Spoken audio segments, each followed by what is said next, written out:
नमस्कार, देश की बात में हाजिर हैं और पहले बात देश की राजधानी दिल्ली की।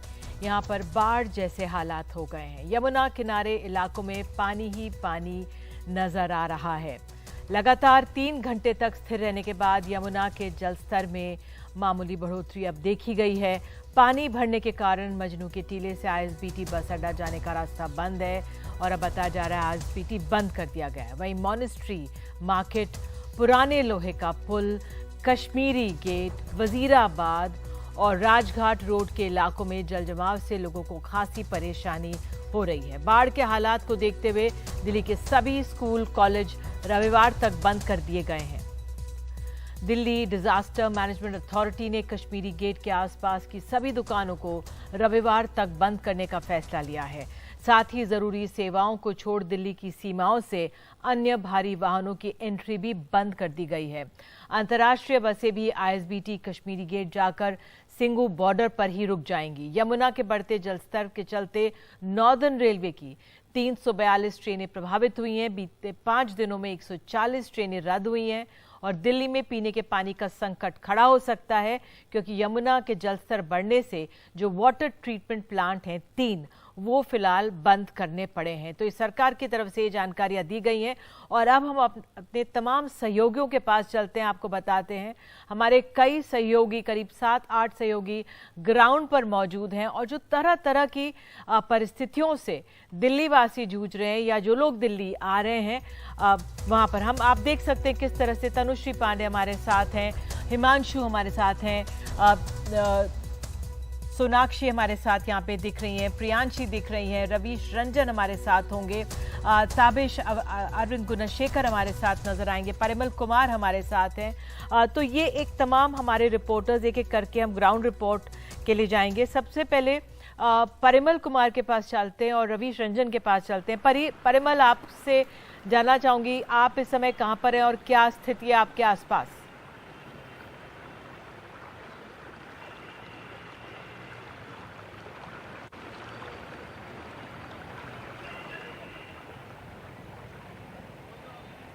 तो परिमल, हम देख सकते हैं रोड में बीच पानी में है और यही लगातार परिमल दृश्य में दिखाने की कोशिश कर रहे हैं। परिमल, शायद आपने जानकारी दी है आईएसबीटी को बिल्कुल पूरी तरह से बंद कर दिया गया है। अगर आप मुझे सुन पा रहे हो तो जरा बता दीजिए क्या परिस्थितियां हैं इस समय वहां पर। देखिए, आज एक समस्या नेटवर्क को लेकर भी आ रही है जी। देखिए, एक समस्या आज नेटवर्क को लेकर भी आ रही है, लेकिन जो स्थिति है आईएसबीटी कश्मीरी गेट का, वो आप फिलहाल देख सकते हैं कि किस तरीके की स्थिति है। और यहाँ पर अमूमन हर दिन 3000 बसें जो हैं वो ऑपरेट होती हैं, आती या जाती हैं, लेकिन उन यात्रियों की मुश्किलें बढ़ गई हैं जिनको यहाँ से यात्रा करनी थी। पहली बात तो ये हुई। दूसरी नंबर चीज़ ये वही रिंग रोड है जो वजीराबाद से आईटीओ को जोड़ती है, लेकिन इस रिंग रोड पे रेस्क्यू ऑपरेशन को अंजाम देने के लिए एनडीआरएफ को अपनी बोट उतारनी पड़ी। लोग यहाँ पे जो गवर्नमेंट फ्लैट्स में रहते हैं उनको वहाँ से रेस्क्यू करवाया गया। स्थिति बहुत खराब है, लेकिन आफत के बीच एक राहत भरी खबर जरूर है कि यमुना के जलस्तर में पिछले 5 घंटों से कोई बढ़ोतरी दर्ज नहीं की गई है। हालांकि हथनीकुंड बैराज से करीब 4 बजे 80,000 क्यूसेक के आसपास पानी छोड़ा गया है। तो ये स्थिति अपने आप में डराने वाली है, चिंता पैदा करने वाली है कि किस तरीके के हालात यहाँ पर बने हैं। और सिर्फ ये रिंग रोड की स्थिति नहीं है, अंदर से भी आप निकलना चाहे सिविल लाइंस की तरफ, वहाँ पे दिक्कत है।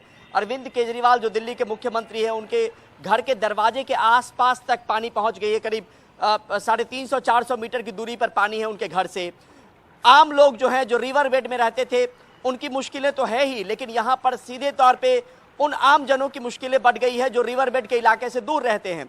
लेकिन यहाँ पर 2-3 चीज़ें बतानी बहुत ज़रूरी है कि ये बाढ़ आई क्यों है। जो जानकार कहते हैं, पहली चीज़ तो ये कि बहुत ज़्यादा वॉल्यूम में पानी छोड़ा गया। करीब 80-90 लाख क्यूसेक पानी 4 दिनों के भीतर छोड़ा गया है, पहली चीज़। दूसरी नंबर चीज़ ये कि बारिश क्योंकि बहुत ज़्यादा हुई थी। दूसरी नंबर चीज़ ये कि यमुना की गहराई भी घट गई है और चौड़ाई भी घट गई है। गहराई डीसिल्टिंग नहीं करवाने की वजह से घटी है और चौड़ाई इंक्रोचमेंट की वजह से घटी है। तो जो 180 किलोमीटर की दूरी है जो हथनीकुंज बैराज से दिल्ली में पहुंचने में, पानी दाखिल होने में पहले 24 से ज़्यादा घंटे का वक्त लगता था, लेकिन अब वो पानी जल्दी पहुंच रहा है और असर सीधे तौर पर तस्वीरों के माध्यम से समझ सकती हैं कि क्या तस्वीरें हैं और क्या स्थिति फिलहाल राजधानी दिल्ली की है। तो राजधानी दिल्ली के कुछ इलाके बाढ़ की गिरफ्त में हैं।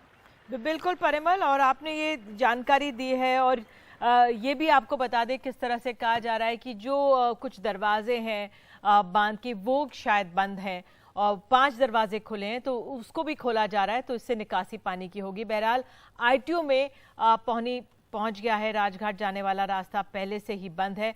रवीश रंजन शुक्ला वहां पर मौजूद है। रवीश, बताइए आपके आसपास क्या परिस्थितियां, आम जनजीवन वहां पे भी बहुत प्रभावित हुआ होगा, क्या डिटेल्स है वहां पर?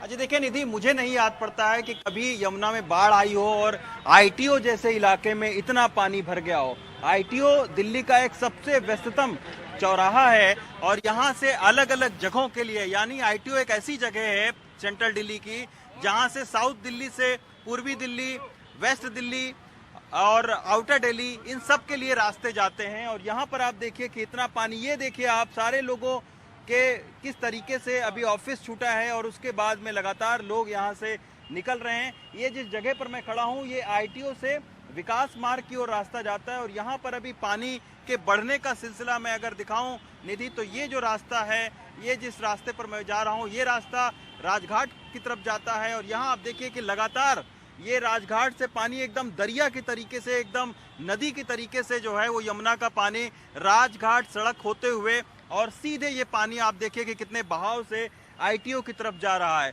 अभी करीब 3 यहाँ पर पंप लगाए गए थे कि ITO के पानी को कम किया जाए, लेकिन उन पंप का भी कोई असर नहीं हुआ, तो लिहाजा वो पंप यहाँ से जा चुके हैं। लेकिन अगर यमुना के जल स्तर में कमी नहीं आती है तो आप समझ सकते हैं कि ITO जो एक बहुत व्यस्ततम यहाँ पर ट्रैफिक रहता है, उसके हालात और ज़्यादा गंभीर होंगे। यहाँ पर तमाम सारे दिल्ली पुलिस के लोगों को लगाया गया है।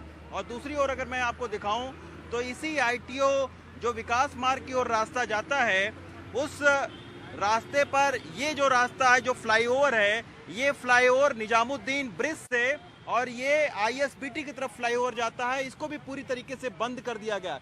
तमाम सारे लोग हैरान परेशान आज दिन भर रहे, क्योंकि अगर किसी को ओखला से और बुराड़ी की तरफ जाना है तब समझिए निधि कि उसके पास रास्ते नहीं है जाने के लिए। एक शख्स मुझे मिले जो कि 4 घंटे से इधर उधर घूम रहे थे और वो हॉस्पिटल तक नहीं अपने पहुंच पा रहे थे। तो ऐसे तमाम सारे लोगों को आज दिन भर परेशानी उठानी पड़ी। परिमल भी बता रहे थे कि जो बस अड्डा है कश्मीरी गेट का, उसको बंद कर दिया गया। तो आप सोचिए कि जिनको दिल्ली से बाहर निकलना है या बाहर कहीं जाना है, उनके क्या हालात हों। अभी मैं नई दिल्ली रेलवे स्टेशन की ओर जा रहा था निधि, मुझे 2.5 घंटे लग गए, वापस मुझे आना पड़ा फिर ITO में, क्योंकि बताया गया कि बहुत ज़्यादा जाम लगा हुआ है। तो हालात ये हैं कि जगह जगह पर इस तरीके से पानी भरने से रास्तों को डाइवर्ट कर दिया गया है या बंद कर दिया गया है, क्योंकि बहुत ज़्यादा पानी भरा हुआ है, कमर तक पानी भरा हुआ है। अभी एक गाड़ी मुझे मिली जो कि बिल्कुल डूब गई थी और उस गाड़ी में 2 शख्स थे, किसी तरीके से जो स्थानीय लोगों के सहयोग से उनको बाहर निकाला गया। तो ऐसे तमाम सारे रास्ते हैं जिनको बंद कर दिया गया या डाइवर्ट कर दिया गया। उसके वजह से दिल्ली में जगह जगह पर ट्रैफिक बहुत स्लो है और लोगों को बहुत लंबा घूम कर जाना पड़ रहा है। बिल्कुल, आपने सही बात कही कि बहुत लंबा रास्ता अब लोगों को लेना पड़ रहा है और कौन कौन सी रोड्स बाधित हैं देखकर ही आगे बढ़ें। और जो मैं जानकारी दे रही थी कि सौरभ भारद्वाज जो मंत्री हैं दिल्ली सरकार के, उन्होंने बताया कि ITO ब्रिज के बैराज के 5 गेट जाम हैं, जिनकी वजह से पानी पूरा नहीं निकल रहा था। अब इन 5 जो जाम गेट हैं इनको खोला जा रहा है, तो उम्मीद कर सकते हैं कि कुछ राहत मिलेगी, पानी में कुछ उतार आएगा। अब ताबिश हुसैन मेरे सहयोगी, आपको बता दें हम कालिंदी कुंज में पहुंच गए हैं। ताबिश, वहां पे क्या हालात हैं कालिंदी कुंज में? आप होंगे निधि, यहाँ पर 2 चीज़ें हैं देखने के लिए। एक तो ये कि क्योंकि दिल्ली नोएडा का ट्रैफिक यहाँ से गुजरता है तो यहाँ पर ट्रैफिक की समस्या थोड़ी हो जाती है, लेकिन यहाँ पर 2 रास्ते आपको दिखाऊंगा मैं। एक तो नोएडा से दिल्ली आने वाला जो रास्ता है, यहाँ पर ट्रैफिक है, काफ़ी दूर तक आपको गाड़ियों की कतार देखने को मिलेगी, हल्की रफ्तार है ट्रैफिक की। लेकिन जो दिल्ली से नोएडा जाने वाला ट्रैफिक है वो उस तरफ आपको दिखेगा, वहाँ वो स्मूथ ट्रैफिक चल रहा है। तो यहाँ पर थोड़ी ट्रैफिक की समस्या इतनी ज़्यादा नहीं नज़र आ रही है, शायद इस वजह से क्योंकि पहले लोगों को ये एडवाइजरी दी गई है कि वो इस रास्ते को जो है वो अगर ज़रूरी ना हो तो दूसरे वैकल्पिक रास्ते का इस्तेमाल करें, क्योंकि कई सारे रास्ते दिल्ली में फ़िलहाल पानी की वजह से बंद हैं। लेकिन अगर आप बात करें जमुना के जल स्तर की, तो यहाँ पर ये नीचे नदी बहती है, जाहिर है यहाँ पर भी बहाव बहुत तेज़ है, नदी का पानी का बहाव बहुत तेज़ है, लेकिन यहाँ पर लोग आपको या बैठे हुए इस लुत्फ उठाते हुए ज़्यादा नजर आएंगे इस नज़ारे का, क्योंकि यहाँ पानी जो है वो हद में है। यहाँ पर जो नदी की हद है उससे बाहर पानी नहीं है। यहाँ नदी के किनारे किनारे एक जो इलाका है जामिया नगर का शाहीन बाग, अगर वहाँ की मैं बात करूँ तो हमने जो स्थिति यमुना पार में देखी, बहुत जगह पर पानी जो है रिहायशी इलाकों में चला गया, वैसी स्थिति यहाँ पर नहीं है। यहाँ पर पानी का बहाव आपको दिखेगा क्योंकि पीछे से पानी बहुत ज़्यादा है नदी में इस वक्त। तो दो चीज़ें, एक तो पानी का बहाव तेज़ है लेकिन पानी रिहायशी इलाकों में नहीं है यहाँ पर, और दूसरी चीज़ ट्रैफिक की स्थिति वैसी नहीं है जैसी शायद लोग उम्मीद कर रहे हो कि बहुत ज़्यादा यहाँ पर ट्रैफिक होगा। वो इसलिए क्योंकि पहले ही लोग एहतियाती कदम उठा रहे होंगे और दूसरे रास्तों का इस्तेमाल यहाँ से कर रहे होंगे। बिल्कुल राहत की बात है कि अगर ट्रैफिक चल भी रहा है धीरे धीरे, रवि जी बता रहे थे आईटीओ के पीछे, उनके पीछे गाड़ियां निकल रही थी, तो राहत का दृश्य था कि एटलीस्ट ट्रैफिक चल रहा है। अब हम तमाम रिपोर्टर्स दिखा दें आपको, आप देख सकते हैं हिमांशु शेखर भी हमारे साथ जुड़ गए हैं पुरानी दिल्ली रेलवे स्टेशन से। रवीश को हमने सुना, ताबिश को हमने सुना, परिमल को हमने सुना। हिमांशु, तो हम आपके पास इस समय आते हैं, आप बताइए, क्योंकि ये एक ऐसा समय है, शाम के 6 बजते हैं, लोग अब दफ्तरों से निकलते हैं, तो एक ट्रैफिक एक समस्या हो सकती है। पुल जो रेलवे स्टेशन है वो भी एक बहुत अहम जगह है क्योंकि लोग उसके जरिए आते हैं दिल्ली में या बाहर जाते हैं। वहां से किस तरह का अपडेट, किस तरह की परिस्थितियां हैं वहां पर? देखिए निधि, मैं इस वक्त पुरानी दिल्ली रेलवे स्टेशन पर हूं और आपको याद होगा कि जब यमुना का जल स्तर वार्निंग लेवल से ऊपर पहुंचा तो जो लोहे का पुल है जिससे करीब 14 ट्रेनें हैं जो शाहदरा से दिल्ली आती हैं, उस रूट को बंद कर दिया गया है और उसकी वजह से डायवर्शन हुआ है। और हर दिन जो 14 ट्रेनें वहां से आती हैं उनको अब आनंद विहार और नई दिल्ली रेलवे स्टेशन भेजा गया है। इसके अलावा जो उत्तर पश्चिमी भारत का इलाका है जहां पर इस सीजन में 62% से ज्यादा, औसत से 62% से ज्यादा बारिश हुई है, उसकी वजह से कई जगह पर रेल यातायात बाधित हुई है। और नॉर्दर्न रेलवे ने यह कहा है कि पिछले कुछ दिनों में 342 ट्रेनें हैं जो प्रभावित हुई हैं और 140 ट्रेनें हैं जो रद्द करनी पड़ी हैं। और यहाँ रेलवे स्टेशन पर भी हमें ऐसे कई लोग मिले हैं जो अपनी ट्रेन पकड़ने के लिए यहाँ पर समय पर पहुंचे, लेकिन आखिरी मिनट पर उन्हें कहा गया कि जिस रूट से ट्रेन को जाना था वहां पर बाढ़ का संकट है और इसलिए ट्रेनों को रद्द किया गया है और उन्हें वापस अपने घर लौटना पड़ा है। कुछ लोग ऐसे हैं जो लेट से यहाँ पर पहुंचे हैं क्योंकि जगह जगह पर जिस रूट से ट्रेन यहाँ पर आई है वहां पर रूट डायवर्शन हुआ है। डायवर्शन सिर्फ दिल्ली इलाके में नहीं, जो पूरे उत्तर पश्चिमी भारत के इलाके हैं जहां पर औसत से काफी ज्यादा बारिश हुई है, उस पूरे रूट पर रेल यातायात बाधित है और कई जगह डायवर्शंस हुए हैं और कई घंटे के देरी से लोग यहाँ पर पहुंच रहे हैं। और तीसरी बात, आपने ट्रैफिक का जिक्र किया, ऐसे लोग भी हैं जो जब यहाँ पर काफी मुश्किल से पुरानी दिल्ली रेलवे स्टेशन पहुंचे अपने गंतव्य पर, तो उसके बाद जब वो बस लेने आए तो उन्हें कहा गया कि इस रूट पर जो बस जाने वाली है वो सभी बसें अभी बंद हैं क्योंकि आउटर रिंग रोड जो है उसका एक बड़ा हिस्सा बंद कर दिया गया है। तो जो पब्लिक ट्रांसपोर्ट है रेलवे स्टेशन के बाहर वो भी बाधित है। जो पुरानी दिल्ली में लोहे के पुल से जो ट्रेनें आती थी उनको कैंसिल किया गया है और उनको डाइवर्ट किया गया है। और साथ ही जो दूसरे राज्यों से जहां पर बाढ़ का संकट है वहां से जो ट्रेनें दिल्ली आती थी, चाहे वो नई दिल्ली आए, आनंद विहार आए या पुरानी दिल्ली आए, उन सब के रूट में भी डायवर्शन जगह जगह पर किया गया, विशेषकर हरियाणा में, और इसकी वजह से लोग काफी मुश्किल में हैं। निधि, बिल्कुल हिमांशु, और परिमल के पास एक बार फिर चलते। परिमल, जिस तरह से आपने एक बहुत अहम जानकारी दी कि कितना पानी छोड़ा गया, 80 से 90 लाख क्यूसेक पानी छोड़ा गया है, बारिश भी इतनी हुई है। हिमांशु बता रहे थे 64% से ज़्यादा बारिश हो गई जितनी होती है उसके एवरेज से। आपसे ये जानना चाहेंगे, आपने बीच में खबर ये भी दी थी आफत में राहत की, पानी नहीं बढ़ रहा है, तो ये कुछ राहत की बात है। उस लिहाज से कैसे आप स्थिति को आंक रहे हैं?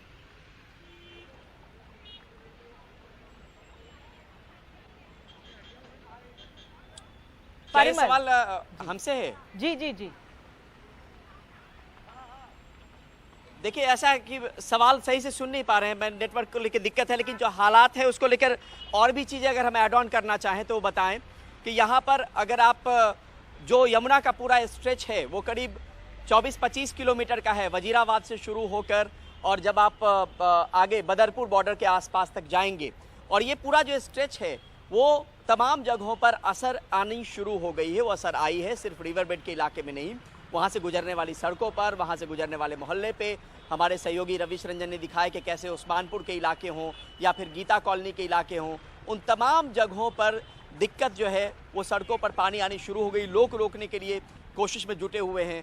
कुछ लोग मानवता के नाते भी आगे बढ़कर आ रहे हैं जो उन ज़रूरतमंदों की मदद कर पाएं जो वाकई इस वक्त जिनको ज़रूरत है, जिनके घर बार बह गए हैं, जिनका आसरा छिन गया है, जिनके पास रोजी रोटी जैसी कोई चीज़ अभी फिलहाल नहीं बची है। तो ये तमाम चीज़ें कोशिश की कवायद चल रही है। लेकिन यहाँ पर जो स्थिति है, जिस जगह पे मैं खड़ा हूँ ISBT पे, यहाँ पे अगर एक एक करके अगर बताएं तो चंदगी राम अखाड़ा हो या मजनू का टीला हो या उससे आगे सोनिया विहार वजीराबाद का इलाका हो, वो तमाम प्रभावित इलाके हैं। आगे बढ़ें तो यहाँ पर प्रगति मैदान जाने वाला जो रास्ता है, लोहे का पुल, वहाँ पर बुरी तरीके से असर है इसका। जो मंदिर है मरघट वाले बाबा, वहाँ पर असर है। जो लाल किले का पिछला वाला हिस्सा है वो बुरी तरीके से पानी का फ्लो वहाँ पर बहुत तेज है।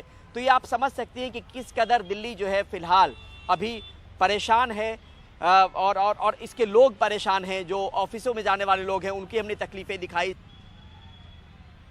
में ये परेशानी है। तो तमाम जगहों पर रेलवे स्टेशन की परेशानी हिमांशु बता रहे थे। तो ये तमाम जगहों पे परेशानी जैसे अंबार बन के गिरी हो लोगों पे, और लोग इस तकलीफ से उभरने में थोड़ा सा वक्त लगेगा। लेकिन हमें नहीं पता कि वाकई जो 80,000 क्यूसेक कभी 4 बजे छोड़ा गया और कितना पानी छोड़ा जाना है। क्योंकि एक चीज यहाँ पे समझने वाली बात भी है कि इसको लेकर ये भी कहा जा रहा था कि आप बराज से पानी मत छोड़िए, लेकिन बराज की कैपेसिटी होती है और हमने ग्लोबली भी देखा पानी होल्ड किया तो इससे कहीं बड़ी त्रासदी वहां पर आ जाती है हरियाणा में। तो ये मजबूरी होती है, उस कैपेसिटी से ज़्यादा आप देर तक ज़्यादा उसको होल्ड नहीं कर सकते। यही बड़ी वजह थी कि पानी का एक तो बहुत ज़्यादा छोड़ा जाना, डिसिल्टिंग को लेके चीज़ों को नहीं अमल में लाना। जो ब्रिज हैं वो दर्जनों ब्रिज हैं। जब वजीराबाद से शुरू होकर बदरपुर तक अगर आप बात करें तो करीब 15 से ज़्यादा ब्रिज हैं, और ब्रिज में मोटे मोटे खंभे होते हैं निधि, और खंभे होते हैं तो वहाँ पे सिल्ट जमा होती है। तो ज़रूरत प्रशासनिक स्तर पे सिल्ट को डिसिल्ट करने की भी बात उठी है और उठनी भी चाहिए। क्योंकि जब यमुना का तलहट जो निचला हिस्सा है अगर वो उठना शुरू हो जाए तो पानी गहरा नहीं हो पाता, पानी फिर छिछला रह जाता है। और इसकी बड़ी वानगी जो जानकार ये कह रहे हैं कि जिस पानी को पहुंचने में एक लंबा वक्त लगता था, उसकी चौड़ाई और उसकी गहराई की वजह से वो पानी बहुत जल्दी पहुंच रहा है दिल्ली में इस बार। तो डिसिल्टिंग बहुत बड़ी जगह डिसिल्टिंग करवानी जरूरी थी, सिल्टिंग की वजह से हुआ। आपने इंक्रोचमेंट होने दिया, इंक्रोचमेंट होने की वजह से यमुना सिकुड़ती चली गई, सुतली होती चली गई, चौड़ाई उसकी घटती चली गई। तो ये भी बड़ी वजह है कि यमुना को आपने पतला किया तो पानी की रफ्तार जब छोड़ी जाएगी तो वो बहुत जल्दी ट्रैवल करेगी, उसको बिखरने का वक्त नहीं मिलेगा। तो ये तमाम चीजें जी परिमल, आपने इतने अच्छी तरीके से समझा दिया है ये बात को कि हमारी यमुना की चौड़ाई भी कम हो गई है, गहराई भी कम हो गई है, डिसिल्टिंग की बात कब से हो रही है, यमुना की सफाई की बात तमाम सरकारें दावे करती हैं, लेकिन हम देख सकते हैं क्या परिस्थितियां बनी हुई हैं। तनुश्री पांडे हमारी सहयोगी भी हमें जानकारी दे रही हैं, आइए देखते हैं उनका क्या कहना है। स्थिति ये है दिल्ली में इस वक्त पे आप देख सकते हैं कि बहुत से जो एरियाज है, हम आपको सुबह से रिपोर्ट्स में दिखा रहे हैं, पानी के अंदर जा चुके हैं, और स्पेशली जो ओल्ड दिल्ली का जितना एरिया है वो। और ये 3 दिन के बाद जहां हरियाणा के हथनीकुंड बराज से लगातार पानी यमुना में छोड़ा जा रहा था, उसके कारण यमुना जो नदी है इस वक्त पे 208.62 मीटर पे बह रही है, जो कि 3 मीटर डेंजर लेवल से ज्यादा है। ये तब हालत है जब 2 दिन से दिल्ली में बारिश भी नहीं हुई है, पर हथनीकुंड बराज से पानी छोड़े जाने के कारण आज कई ऐसी जगहें हैं दिल्ली में जो कंप्लीटली पानी के अंदर जा चुकी हैं, और बहुत ज्यादा एक्सेसिव फ्लडिंग यहाँ पे देखा जा रहा है। हम इस वक्त पे जो फेमस स्टेडियम है, इंदिरा गांधी स्टेडियम के गेट के बाहर है, और आप देख सकते हैं स्टेडियम में भी पानी अब घुसना स्टार्ट हो गया है। ये जगह पिछले 1 घंटे तक एकदम सूखी हुई थी, पर अब हर बीतते मिनट के साथ, हर बीतते घंटे के साथ और भी जगहें ऐसी होती जा रही हैं जहां पानी, यमुना का पानी घुसता जा रहा है। ये है इंदिरा गांधी स्टेडियम, उसका एक गेट है जहां पानी इतना बढ़ गया है कि स्टेडियम को बंद करना पड़ा है मंडे तक। हम लोगों ने लोगों से भी बात किया जो यहाँ पे स्पोर्ट्स खेलने आते हैं, प्रैक्टिस करने आते हैं, उनको वापस भेज दिया गया है और कहा है कि ये जगह मंडे तक बंद रहेगी। ये सिर्फ एक गेट है, बताया जा रहा है कि दूसरी तरफ जो गेट है वहां से, जहां से स्टेडियम पास में है, वहां स्टेडियम के अंदर तक पानी जा चुका है। हम आपको वो तस्वीरें भी दिखाएंगे। पर ये जो सिचुएशन दिल्ली में देखने मिल रही है, ये इससे पहले कम से कम रिसेंट हिस्ट्री में नहीं देखी गई है। ये सबसे वर्स्ट फ्लडिंग का जो सिचुएशन है दिल्ली में, ये नहीं देखा गया है। 16,000 से भी ज्यादा लोगों को अब तक इवैक्यूएट करके शेल्टर होम्स में भेज दिया गया है।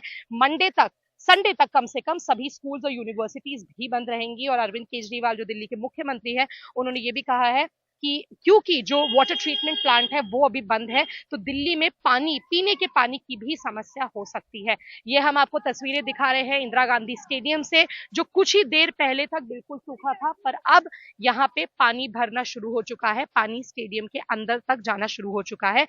आप लोग अपना ख्याल रखें, घरों के अंदर रहें, हम आपको ग्राउंड से सभी अपडेट लाते रहेंगे। कैमरा पर्सन कानन के साथ दिल्ली में मैं तनुश्री पांडे, एनडीटीवी इंडिया के। तो देश की बात में हमें एक ब्रेक लेने के लिए कहा जा रहा है। ब्रेक के बाद हम आपको ले चलेंगे मुख्यमंत्री आवास के पास। हमारी सहयोगी प्रियांशी शर्मा वहां पर हैं। क्या मुख्यमंत्री निवास के पास पानी पहुंच गया है, बताएंगे आपको एक छोटे से ब्रेक के बाद।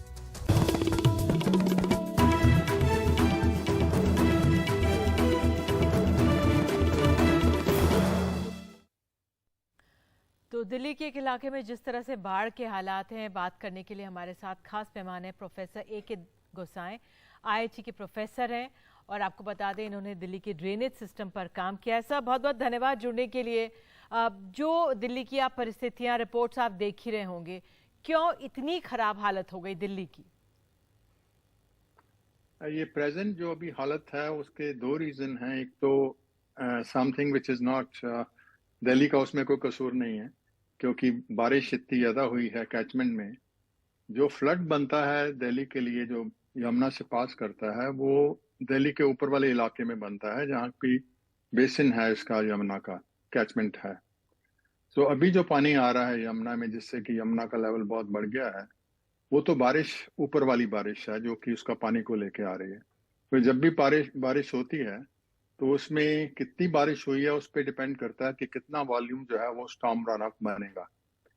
और वो जो है वो सारा कन्वॉल्व करते करते, क्योंकि जो जो आप नीचे आएंगे उसका एरिया बढ़ता जाएगा, उसका वॉल्यूम भी बढ़ता जाता है और उस पानी को निकासी के लिए रिवर की जरूरत है और रिवर जो है उसका पाथ है। अब होता क्या है कि रिवर को हम ओवर द पीरियड, जब हम देखते हैं कि हर साल जो है पानी इतना ज़्यादा ऊपर नहीं जाता, बहुत once in 10 years, once in 15 years, 20 years पानी जो है, बाढ़ इतनी ज़्यादा होती है कि हम सोचते हैं कि कुछ करना है, लेकिन नॉर्मल टाइम में हम उसको भूल जाते हैं और उसमें उसका जो रास्ता है उसको इंक्रोच करते रहते हैं। दिल्ली में भी अगर देखा है तो फ्लड प्लेन जो दिल्ली का है उसको हमने over the last 50 years we have encroached a major portion of that. पहले हमने जैसे वहाँ पे कुछ खेल गांव बना दिया, उसके बाद हम और भी चीज़ें, उसमें कंस्ट्रक्शन का काफ़ी चल रहा है। तो हर बार जब हम कुछ भी करते हैं उससे क्या होता है कि उसका जो फ्लो का एरिया जो उसे चाहिए वो कम होता जाता है। So now in the subsequent period, अभी जैसे अभी पानी बहुत निकलने की कोशिश कर रहा है, तो उसी पानी को अगर हमने ये इंक्रोच नहीं किया होता एरिया तो वो कम लेवल पे निकल जाता। अभी उसको निकलने के लिए उसका लेवल काफी ऊपर चला गया है। बिल्कुल सर, तो आपने जैसे भी कहा कि 208 एंक्रोचमेंट एक बहुत बड़ी समस्या है और अगर यमुना का जो चौड़ाई और गहराई भी कम हो गई है वो भी हम नहीं ठीक से कर पाए। नहीं, गहराई तो देखिए, गहराई कुछ तो गहराई अपने आप बना लेता है। जब पानी फ्लो ज्यादा होता है तो नीचे से उसको इरोड भी कर देता है, लेकिन वो भी है, वो भी जरूरी है कि आपका जो कह रहे हैं कि उसकी गहराई कम हो गया, क्योंकि जहां जहां आपने ब्रिजेस बनाए हैं वहां तो गहराई ज्यादा नहीं कर सकती। Flow of water will have to be restricted because of that construction which has been done. तो वो एक चीज है कि हमें इसमें एनक्रोचमेंट को रोकना है। That is one part. जो लोकल लेवल में जो फ्लडिंग हो रही है दिल्ली में, वो इसलिए भी हो रही है कि जो ही अब पानी का लेवल बढ़ा है, जो ड्रेन्स इसमें इवैक्यूएट करती थी दिल्ली का पानी एज कन्वेयंस वाटर, वो बंद हो गया है क्योंकि लेवल इसका यमुना का ऊपर है। तो कुछ पानी जो है वो बैकफ्लो से पीछे भी आ रहा है और कुछ एरिया जो यमुना के साथ साथ हैं वो इसलिए भी फ्लड हो रहे हैं क्योंकि वो बैक वाटर इफेक्ट से, क्योंकि जो पानी जो यहाँ से अंदर जाने की कोशिश कर रहा है वो नहीं जा पा रहा एक तो, और कुछ पानी यमुना का उन एरियाज में एंटर हो रहा है और उसको फ्लड कर रहा है जी। नो, अब जब तक ये पानी नीचे नहीं चला जाता, जो पानी यहाँ जो ट्रैप हो गया है दिल्ली का पानी, वो जब तक लेवल यमुना का नीचे नहीं जाएगा तब तक वो ट्रैप रहेगा। उसके बाद फिर वो डिपेंड करेगा कि कितनी जल्दी वो पानी बाहर निकलेगा। वो उस पर डिपेंड करेगा कि हमारा जो ड्रेनेज सिस्टम दिल्ली का है वो कितना इफेक्टिव है। जी अगर वो ज्यादा इफेक्टिव है तो जल्दी निकल जाएगा, नहीं है तो कुछ जगह पे वो रुका रहेगा काफी दिनों तक। बिल्कुल, इसी पर नजर रहेगी सर। ये बहुत अहम बात है कि इंक्रोचमेंट नहीं होना चाहिए, बार बार कई सालों से कहा जा रहा है, तो जो इंसानी गलती है उसी की हमें सीख आज मिल रही है। बहरहाल बहुत बहुत धन्यवाद जुड़ने के लिए। एक छोटा सा ब्रेक हम लोग ले रहे हैं, तुरंत लौटेंगे, बने रहिए हमारे साथ। और आपको ताज़ा अपडेट दे दें, लगातार 3 घंटे तक स्थिर रहने के बाद यमुना के जलस्तर में मामूली बढ़ोतरी हुई है। शाम 5 बजे यमुना का जलस्तर 208 मीटर 0.65 मापा गया था। एनडीआरएफ का कहना है कि कल 12 टीमें काम पर लगी थी, तो आज 16 टीमें ज़मीन पर उतरी हुई हैं मदद के लिए। कल तक हालात बेहतर हो जाएंगे। और इसी जानकारी के साथ देश की बात में फिलहाल इतना ही, लेकिन खबरों का सिलसिला एनडीटीवी इंडिया पर जारी रहेगा।